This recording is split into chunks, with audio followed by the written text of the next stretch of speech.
Good afternoon, everyone, and welcome to our fifth and final workshop in our Innovating for Coastal Resilience Summit, brought to you by the Mote Marine Laboratory, North Carolina State University, Florida Agricultural and Mechanical University, and the University of Florida. I'm Sharon Ryan, your facilitator for today, and this afternoon we'll be exploring next steps around research priorities and partnerships for accelerating innovations in coastal sensing technologies and applications, as well as workforce development strategies. And thanks, we're delighted that you're all here today. Many of you have also participated in some of our other workshops as well, and we've really valued having your perspectives in the room as we contemplate what is needed around creating a viable ecosystem of innovation for coastal resilience for the future. So we have two goals for today's workshop. First, we're going to share a summary of the collective insights of nearly 300 participants from our last four workshops. Secondly, we'll explore some of the concrete ways for moving forward and thinking together to support healthy, thriving coastal communities, not only in Florida, but also in other coastal regions around the world. So we've got lots of ground to cover today, so we want to jump right in with a quick review here of our agenda. So I'm just going to pull this up for you. So following the introductions, we're going to have three speakers, and that's going to take us through for about 30 minutes. Joining us today to speak is Christine Angelini and David Kaplan, who are both assistant professors at the Department of Environmental Engineering Sciences at the University of Florida. And they'll be followed up by Alex Beavers, who's the Chief Innovation Officer at the Mote Marine Laboratory. So together they'll be reviewing the summit goals and going through some of the highlights and ideas that were generated in our previous workshops around new technologies and applications in the marine environment and how we'll go about preparing the future workforce that's needed to drive these innovations.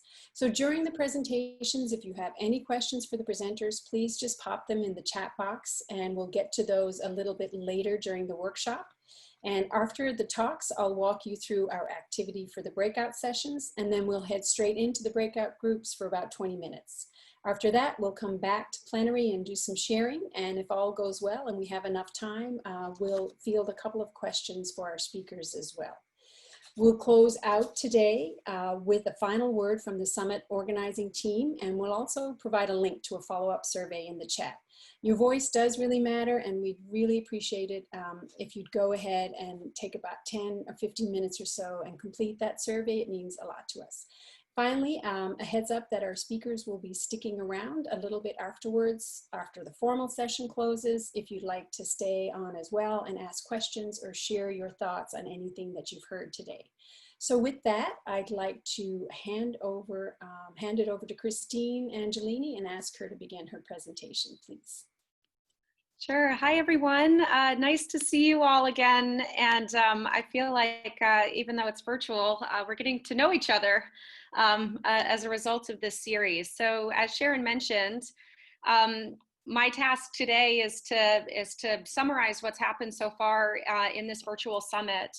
And then guide us in some paths forward in how we might work together on the topics that we talked about in this summit. So, so really our title is appropriate. We're here to talk about next steps, both with regards to our research priorities and how we might partner to innovate coastal resilience. So our what is bringing all of us here is the issue of water quality. We all have some stake in improving water quality here in the state of Florida, but more generally across the US, for the purpose of water quality being vital to a strong economy, as well as sustaining vibrant, healthy, economically successful, and physically healthy coastal communities. So if we think about how we maintain water quality along our coastal zone, there's a general flow of information that's vital for kind of bringing us closer to improving our water resources. So those are related to how we are out in the environment and sensing information that's there and pulling this information from our water quality monitoring stations into online databases.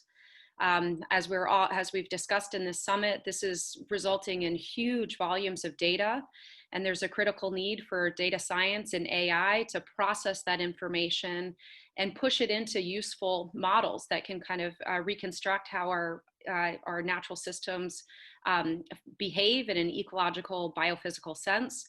And then the real purpose of collecting information and doing this modeling is to generate useful information that's able to go out to decision makers and to the general public to inform them of not only where is there sort of appropriate water quality for harvesting shellfish, for instance, but also where are we having water quality hazards and where are the places that we should avoid. And doing this in a way that's open and transparent and scientifically driven. And sort of importantly, in this flow of information, and it's been a topic that's come up repetitively over this summit, is the need for there to be, feedback loops where we're learning from our information systems and trying to use that information to update and improve the types of sensors, online databases, and modeling that we might need to continually provide more useful products for the general public and decision makers. So this has been the framework for running this summit, is to really focus on these 3 target areas. And overall, the goal of convening all of us together is to gather thought leaders and stakeholders to envision what the new technologies and applications, as well as a workforce development strategy, will need to be to enhance coastal resilience. So we have sort of hand-selected all of you to be in attendance to help contribute to generating the shared vision moving forward.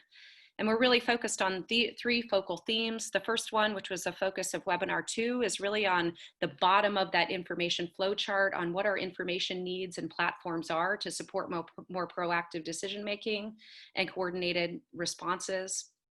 The third webinar was really focused on new sensing technologies. What's the current state of the art and what are we envisioning for the future for better detecting and tracking coastal water quality hazards? And then finally, in the webinar just preceding this one, we focused on emerging applications of AI or artificial intelligence and data science as a mechanism for accelerating the production of more useful information. So really this data science is the linchpin between the sensing technology and what we're learning about the environment and how that's pushed out to the general public. So we've had a number of thought leaders in coastal resilience that have provided some really excellent presentations to set the stage for the breakout groups and discussions that we've had. I'm not going to go through everyone here today, but the real point of this is that we've been engaging thought leaders from a broad variety of sectors and trying to capitalize on the expertise and experience that they have to sort of move the discussion forward as a part of the summit. But importantly, we have a lot of thought leaders from the community. So this is a breakdown of the number of individuals from different sectors. And what you can see is that we've had nice representation from the industrial sector, as well as a diversity of government stakeholders that have been in attendance, those from nonprofit organizations, and then also some representation from academic institutions. And we see that all of these sectors really need to come to play and to coordinate our activities moving forward. So we've really appreciated those of you who have been willing to take the time to engage in this broader discussion. And there's been a lot of you that have participated over the course of the workshops. We've had between 62 and 75 participants in the workshops to date. So we've really been able to capitalize on a large number of individuals providing input so far. So we kicked this off in webinar 1 with a keynote address from Tom Frazier, who is the Chief Science Officer for the state of Florida. He's also a full professor at the University of Florida. And these are a couple of quotes pulled from Tom's talk, and he really set the stage for the grand challenges that we're all convening to discuss. And what Tom said was, the waters throughout the state are clearly degraded, and the governor recognizes that.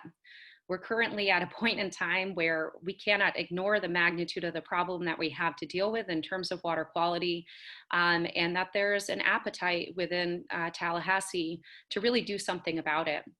And a possible opportunity for moving the needle and addressing these problems is that Tom mentioned, is that there's a recognition that we need greater investment in technologies that allow us to be more proactive. So this was on the tail end of a comment that we've historically been spending a lot of money and resources in mitigation and cleanup, and we really need to tip the needle and start being more proactive about these types of challenges.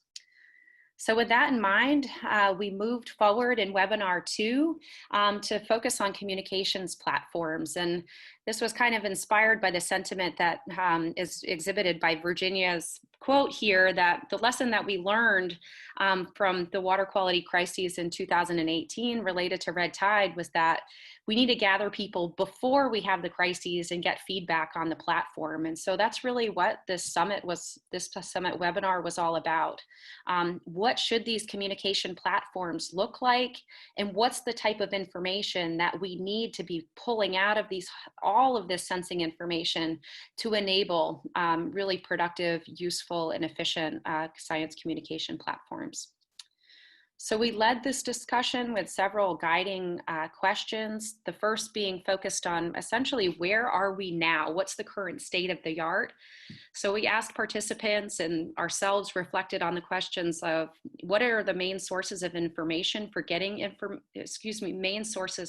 information about coastal hazards? How easy is it to access this information, and is it reliable? We then took our time and started to think about where we want to be going and what's the future of these communication platforms and sources. So the particular questions being, what new information channels or platforms would help you better prepare for or respond to coastal hazards in the future? In essence, if you had a magic wand, what information would you have at your fingertips? And then the final really critical question is, how do we get there? If this is the vision that we want, what are the steps we need to take to actually envision this future? And in the context of these communication platforms, what we're really trying to build is a smart and resilient communications framework, where not only is the information that's being generated thought to be credible, but it's trusted. We need to be engendering and building trust in the information platforms that we're generating. But it also needs to elicit changes in behavior. We need to have information actually changing people's responses so that the impacts of, say, these water quality hazards are less. And then finally, the crown jewel on top of this is that there's interdependence. And what this means is that stakeholders and the general public have a way of feeding back to the information systems in such a way that we're not only gathering higher resolution information about what's happening on the ground, but people feel like they're a part of the information system itself, and therefore more likely to continue to engage in it, but also to entrust the data products that are being generated. So where we are now in sort of looking at water quality hazards are in the following, are using some of the following sources. I'm not going to go through these, but we're going to summarize this information in a final report that'll be available in about 6 to 8 weeks, and feel free to reach out to us for this report if you're interested. But these are some of the current sort of interfaces that people are using. There's a number of others that are provided by Florida Fish and Wildlife Conservation Commission, USF, and then a variety of other apps and other sources. So this was really rich information for us to gather from all of you about the types of information that are currently being used by this community. So where do we want to be? So we reflected on the kind of utility of these current data sources and said, what is most useful? And so this is a sample of kind of with the direction that we really need to be going with these communication platforms. The first is that there is a critical need for the information that's being communicated to decision makers and the public to be real time. This is an example of what I mean by this. This is was downloaded from FWRI's red tide sampling map. I picked it up today at 6 a.m. And so we're today on July 15th. And the samples that were collected were between July 2nd and July 9th. And so this isn't at all to criticize FWRI's efforts. This is a monumental task that they're undertaking.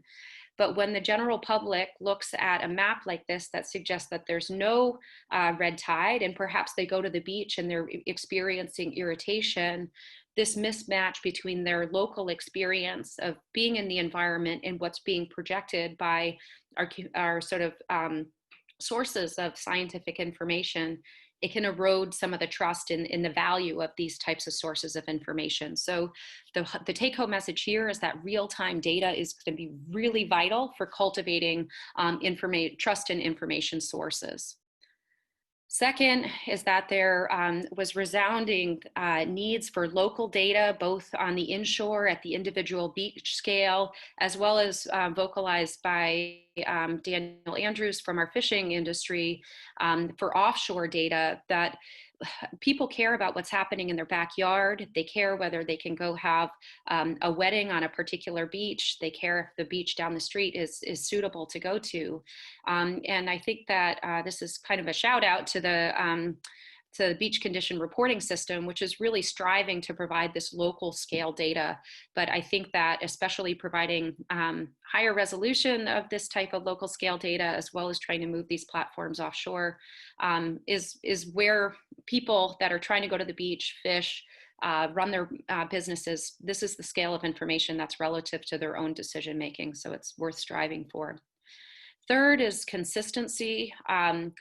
The point here is that there's a real desire for platforms to be standardized across different regions, so that if I travel from Northeast Florida to Southwest Florida, that I can use the same types of information sources to get information about whether the beach is or is not suitable. And I think this is really important, not only for building trust that a given platform is really useful, but it's also important for building understanding and widespread use of data-informed systems. So those of us in the scientific community really struggle with trying to extract data from different information sources and then trying to merge that together on the back end. And so what I would suggest is that we really need to work on sort of this standardization and consistency at a holistic level to achieve these kind of better use of data sources.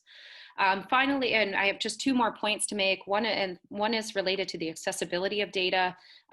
There's a huge need for this data-driven sort of science platforms and sources to be top hits on Google. We want to make sure that when the general public Google's red tide forecasts in Florida, that we're on the top in terms of science-generated information, but also a desire for there to be readily available information on Facebook. And Moat has been taking the lead along with FWC and making sure that up-to-date information about red tide is available on Facebook. I think that's really critical. As well as Alexa, and other in the local news. We need to be hearing about water quality hazards from these different platforms.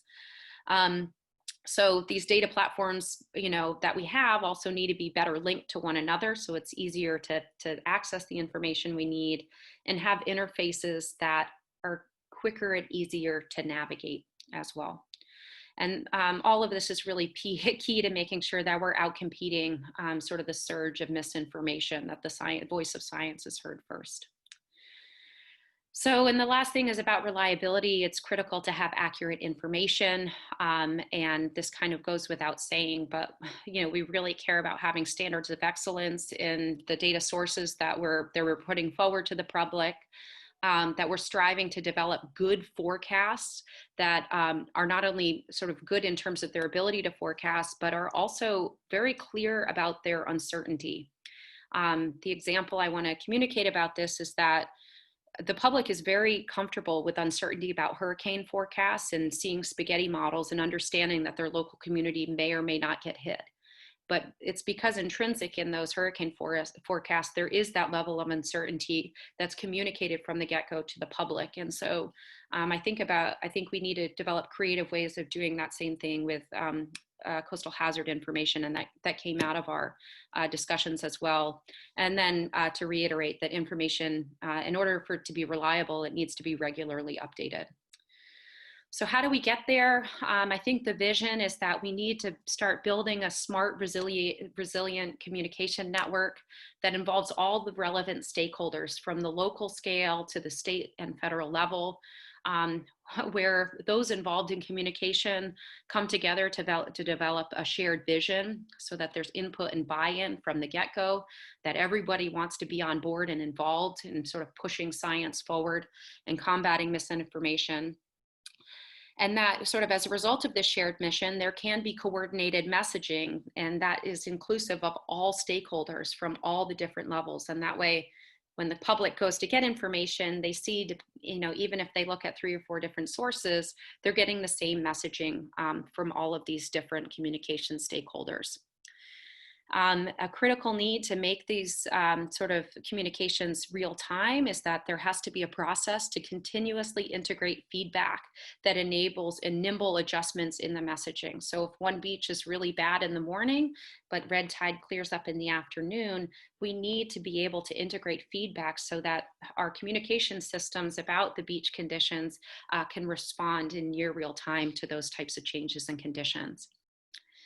Point number 4, this should be, is that there's a use for the system actually activating stakeholder responses at the local scale. So it's one thing to drive communication. It's another one to sort of incite action and change in behavior. That's really sort of the third point, is having influence in these smart, resilient systems. And so what we mean by this is in the tourism sector, it may be that we are actively redirecting tourists to do different activities that would reduce their interaction with aerosols, for instance, that are carrying brevetoxins, for instance. Or that we're providing guidance to fishermen in near real time about where they can and cannot fish on a given day, so that they have less of an impact to their bottom line. And finally, in areas where there is sort of hazards that are emerging, that we activate enhanced citizen science data collection so that we not only know how bad the situation is, but we can also track when it starts to subside. And so these are the types of activation of stakeholder responses that we might want to embed in this communication system. And finally is a desire for there to be continual improvement in what this communication network structure and function looks like. And this is by stakeholders that are involved continually providing input on, how credible the information is, the level of trust they feel in the messaging that's being put out, and whether they're actually inciting the sort of changes in behavior that's desired. So we all need to work together to achieve these goals. This is a pretty lofty sort of set of objectives. So how do we get there? We need better data. I'm not going to go through this in any more depth. We need to better improve data integration, and we need to be developing reliable forecasts as well. So on the back end, to support these communication systems, there has to be real science. And so with that, I'm going to hand it over to David now to say a few words about sensing. Thanks, Christine. Yeah, that's great. I think it was really helpful to kind of start at the bottom here, thinking about the systems for viewing and using these data, and then building backwards to the types of technologies we hope to develop together. I think that's a theme that came out of this webinar that we heard really loud and clear from the attendees and visitors. So I'm going to talk about sensors now, the sensing webinar, and there's a quote here from Dr. Avni Argun. Basically, the idea that frequency and resolution of data is often going to be limiting to some of our ability to do timely warning and also to provide really strong forecasting. So I'm going to talk about how the sensors feed into the rest of this flow of information and data science. Go ahead, Christine. So the guiding questions for workshop 3 were the same overall approach. Where are we now? What do we want to do? Where do we want to be, and how do we get there? So for where are we now, we just wanted to know, what are people currently measuring out there in the world or currently using? And we recognized from the beginning that there's user groups, there's data and development and producing groups, and then there are those that are doing both, and trying to understand how we can better use data that's out there or guide future data development. Where do we want to be? So really, we asked the members, the participants in this summit, to think about the future. What is going to be a game-changing innovation in sensing that's going to change the way we do our jobs in 20 years and 30 years? And then the same question, how do we get there? What are the processes by which we're going to develop these new technologies and science? So go ahead, Christine, to the next. So where are we now? We had 4 great speakers. We had Stephanie Smith from Xylem, Jennifer Dorton from Socorro, Avni Argun from Geiner Labs, and David Arnold from the UF MIST Center. And what we heard was that they're actually, we talk a lot about more data is needed, but there's actually quite a waterfall of data out there, from grab samples for things like red tide to coastal moorings and stations that are measuring the big five we heard about from Stephanie Smith: temperature, turbidity, conductivity, DO, and pH. We talked a lot about the idea that sensors now are able to do continuous multi-parameter sensing with telemetry, data every 15 minutes, up to the cloud, often type storage and available remotely. And that there's also moving data collection platforms like gliders, as well as high frequency radar at a number of stations that Socorro manages that gets us surface currents and really helps us understand hydrodynamics kind of at the regional scale. Even currently, there's some what we're calling, experimental technologies, but they're being used. A lot of our colleagues in the academic world are using them, and more in the management world. So things like webcams that used to be used for just checking out the surf, but are now measuring water levels. Drones that are doing things like measuring, water quality and color, and even some biological organisms. There are wave gliders now that kind of ride the top of the water as opposed to being submerged, and then a whole world of low-cost sensors. The idea that sometimes we don't need to develop a new sensing target, like a new parameter, but we just need to get the cost down so it can be achieved at greater temporal and spatial resolution. One thing we didn't talk about much in the Where Are We Now, but it came up a lot in the sort of future vision, is that remote sensing is being used a lot to connect a lot of sort of biological and color-based measures of water quality. So color, dissolved organic matter, but of course the things we're really concerned about, like harmful algal blooms, we can measure and getting much better at by measuring pigments. And the challenges for what we're measuring now vary from the very sort of down in the weeds, like biofouling, how do we keep these instruments going, to spatial temporal resolution, to making sure all these data are quality, to the bigger problems of making sure that everyone is collaborating and sharing these data. So that's where we are now. And then when we asked everyone to vision where we want to be, we heard a lot about sort of smart sensors, smart watersheds. David Arnold told us about IoT, so this idea of the Internet of Things, where it's not just a sensor, but it's the sensing system, it's the hardware, the software. How are we powering these things in the future so that they're more robust and able to be measuring sort of longer missions out in the field? How can we combine things like sensing and imaging and the wireless communication? Do we get these data off in real time, meeting the needs that Christine was talking about? When we thought about the future, some of this is sort of already starting to be implemented. We heard an example of smart watersheds in Singapore, where real-time data collection and the entire sort of watershed, sewershed is informing people's water rate usage as well as water quality. We talked a lot about the future of sensing being autonomous and robotic, which really gets us into the idea that these sensors are more than the measurement system themselves, but they are coupled with data analytics and the kind of information and computational ability to direct the sensing system. We talked about a major next step is connecting remote sensing data. That's the RS there, the remote sensing with in situ data, and using AI and omics, this idea that we want to know about the genomics. We want to know from the cell or the tissue or even the organism level about what biological activity and structures are we finding in the water. And the last point here is that that's all great, but we need to do this in a field that is either meeting a specific scientific question or being capable of being commercialized. So a technology that's affordable, that's reliable, that can be used rapidly. And we heard from Avni Argon about an electrochemical sensor for brevotoxin. So these are like, we're on the cusp, but we're really seeing the potential for explosion of these types of technologies. They can only be useful if they're affordable and reliable, and they can be commercialized. And we heard a lot of discussion about that from the industry perspective from Stephanie Smith. They have some really neat toys to put out in the water, but if no one can sort of justify their purchase, then YSI Xylem can't produce them. So there's commercialization is key. Next. So when we talked about how we got there, we actually didn't spend too much time talking about sort of the nuts and the bolts of this frequency, this like excitation and emission wavelengths were discussed, but mostly the challenges of getting there were about building collaborations and teams and focusing on questions that had real strong societal relevance. So the main 3 points we talked that I heard from all the breakout sessions were industry academic partnerships really are key to helping companies sort of find their way through the valley of death, get to commercialization. This is not only supporting technological development, so the sensors and the sensing systems, but also for supporting workforce development and educational opportunities, including internships and mentorships, and for the idea of being one of the main places where diversification in the workforce and the educational system can occur is through strong support by industry and through academia. We talked a lot about it's not just the sensor, but a sensing system. So we're combining software, hardware, and analytics. A future autonomous robotic sensing system is not going to be just a piece of hardware, but it is going to be coupled with probably a model, probably with an AI sort of data analytics framework.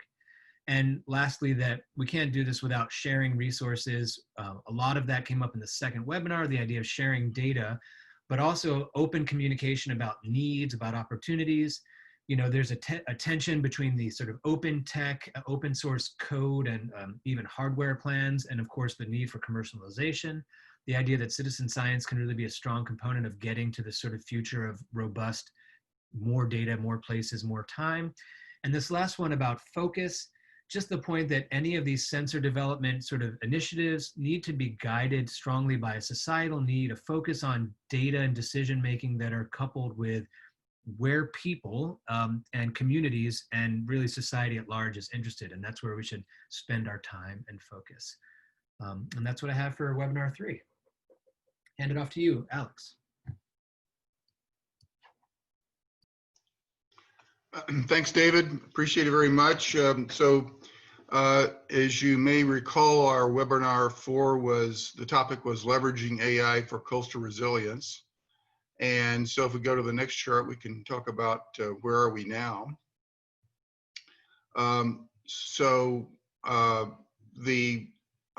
We had from our speakers some insight in terms of the kinds of things that have been happening over the last few years in the use of image recognition and machine learning to do various things. Farron Wallace had some very interesting videos showing us how we could do real-time fish species identification in a fish processing facility, for example. And then he pointed out some of the bigger challenges of being able to do fish species recognition in real time in 3 dimensions in a real live dynamic environment, such as the catch being brought on to commercial fishing vehicles. Rick Stumpf showed us a lot of the things that he's been doing with analyzing satellite data, especially for the plankton identifications and monitoring. But at the same time, he pointed out that there is a lot of need for further use of tools and better tools to help us discriminate between biologic and ecologic activities, especially from satellite information. From our participants, we learned that there is a need for new applications where we can capture, evaluate, and correlate biologic, chemical, physical, and meteorological data using advanced AI tools. Next chart, please. All right, thanks.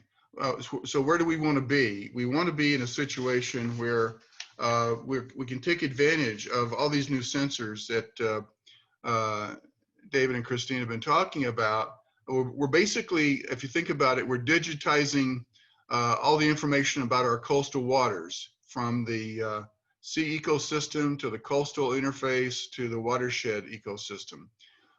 What we would like to do is have better and faster and more real-time access to the data and the outputs from the models and analysis tools. We'd like to see more value being created by using machine learning to help us automate data analysis and integrate the different data streams. We need better algorithms that discover relationships and correlations between the ecological, biological, geographic, and time relationships available from the various data streams from our new sensors. And we need better systems that inform other methods and applications that exist now and that benefit from the new data analysis techniques. Next chart. So how do we get there? Well, we need to have further development and more deployment of data technologies, the tools from artificial intelligence and data science and data engineering, the networks that can support the use of those tools and the data streams. More importantly, these tools are only useful if they're managed by subject matter experts and people who have the right skill sets. The tools have to be trained, they have to be applied, and that requires more people who have the skill sets that can use those tools effectively. So as a result, we also need to have more training and upskilling of researchers and users so that we can take advantage of these tools to help speed up and reduce the cost of data analysis. So thank you. Great, thanks, Alex. So in the last few minutes, I'm going to talk a little bit about where we're going in terms of education and workforce development.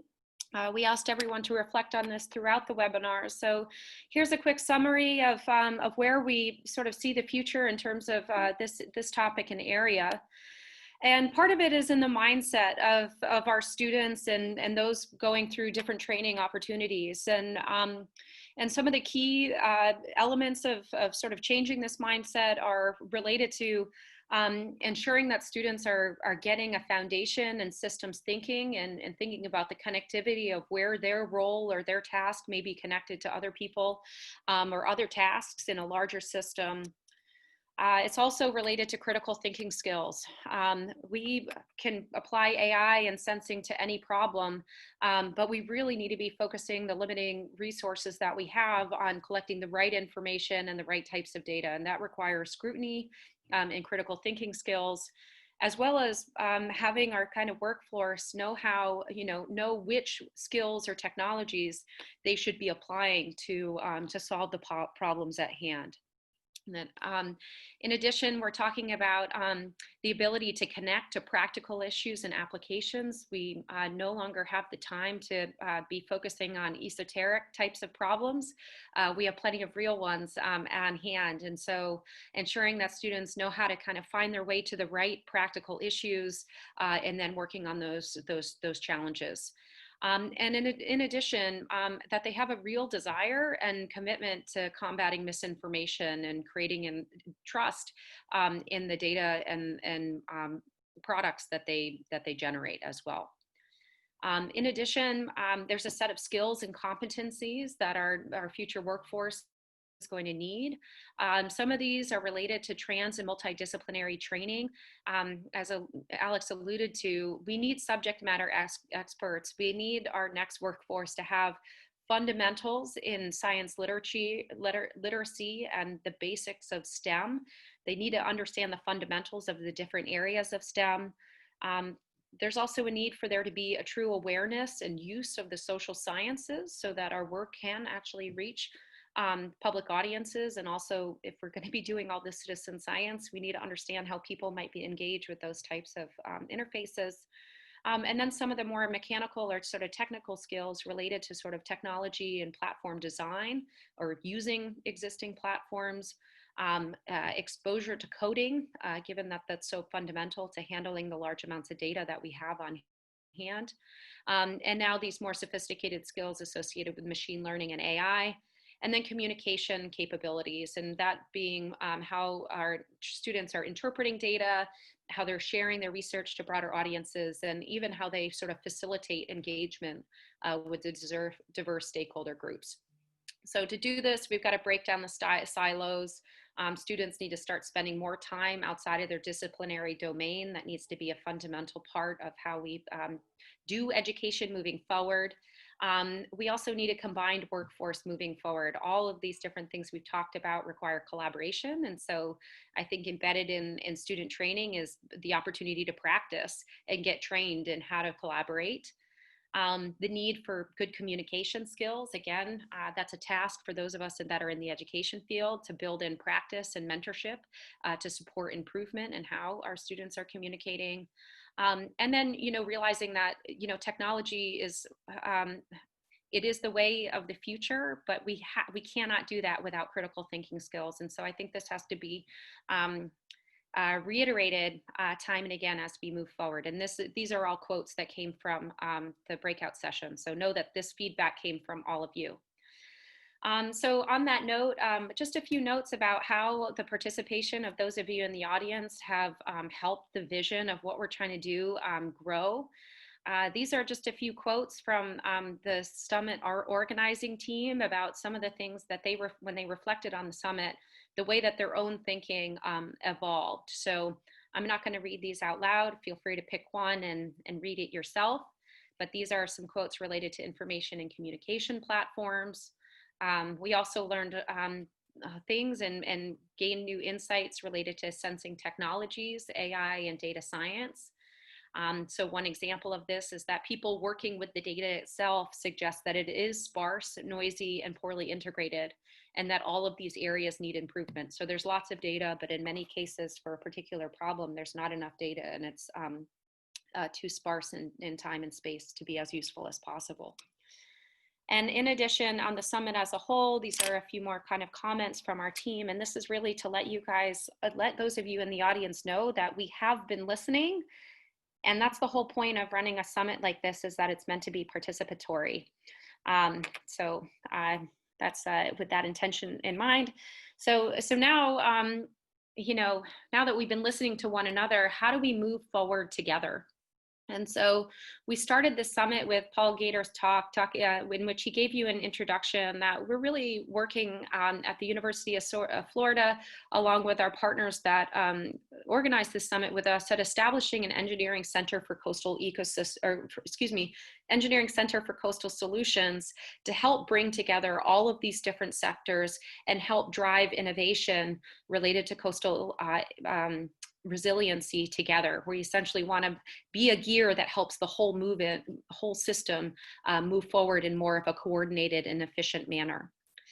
And so to do this, we're actively establishing this Center for Coastal Solutions. Here it would be based out of the University of Florida, but with strong partnerships with the core institutions that we've really started this summit with. But it's meant to be a collaboration, not just among academics, but strong involvement from industry and agency sectors. And with the intention of infusing a lot of resources to get this activity moving forward, we're actively writing a $30 million NSF Engineering Research Center proposal. This is due in early October, and this summit is really helping shape the vision and is a launching point for this proposal. But in addition, we hope to reciprocate to this whole community that if we get these resources, we would be working together with all of you to really accelerate our progress on what we've been talking about. So our proposed mission is really to be collaborating with this entire community to produce coastal hazard prevention, forecasting, and mitigation tools and strategies that are improving the quality of life and economic health of the citizens of Florida and other coastal states. Please know that this mission is meant to be continually revised and updated upon feedback from you in the breakout discussion and then follow-up sort of engagement that we may have. So ways that we might partner and ways that we might reciprocate with one another is by sharing expertise, sharing information, providing one another with equipment and facilities that accelerates each other's progress. And perhaps it's in the sort of in the tech transfer realm that we really help each other accelerate the rate at which experimental technologies actually get to market and can be mass produced. But we also have a role, I think many of us can play in education and training, and whether that's through mentorship programs or short courses or the universities that are involved providing participants with new employees.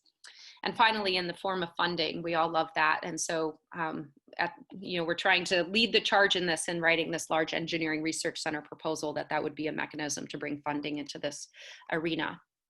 So you might play a variety of different roles in this set of partnerships. And I would encourage all of you to start to reflect on what type of role that you would want to play and what type of resources or you might want to share within this larger ecosystem, as well as the level of involvement you'd like to play in this system. Great, thanks, Christine. So just mindful of the time again, I just want to ask Paul if he could say a few words in closing. Paul helped open up this whole summit series about 6 weeks ago. Paul, are you still on here somewhere? Yeah, I'm here. Okay, great. Paul, if you could say a few words, and then I'll just do a few final housekeeping things before we head out. Okay, first of all, I'd like to thank everybody that's been attending for lending your expertise, because I know everybody is very busy, so we really appreciate it. And I want to emphasize that we're trying to provide a general research capability. We want to start out by looking at HABs and possibly E. coli, but we don't want to just look at those specific problems. We want a general capability. We look forward to working with all of you on specific research problems. You know, we have sensor networks problems. We have modeling and forecasting problems, environmental, human health, data analysis problems, lots of different kinds of problems we can work on. And, you know, if you're interested in that, you can contact us, and maybe we'll send out the contact information for the different areas again. And, you know, I really love working with a team like this, because the breadth of knowledge that it takes to do this comprehensive approach is fascinating. I mean, I learn so many different things every day that I love it. So thank you all for doing this. I enjoy everything you all have to say, and I look forward to some very productive collaborations. Thanks. Thank you, Paul. And thanks everyone for being here again today and for your ongoing participation. And thanks to Amanda for her support, to Christine, David, and Alex for their great presentations. And I'd like you all to have a wonderful afternoon.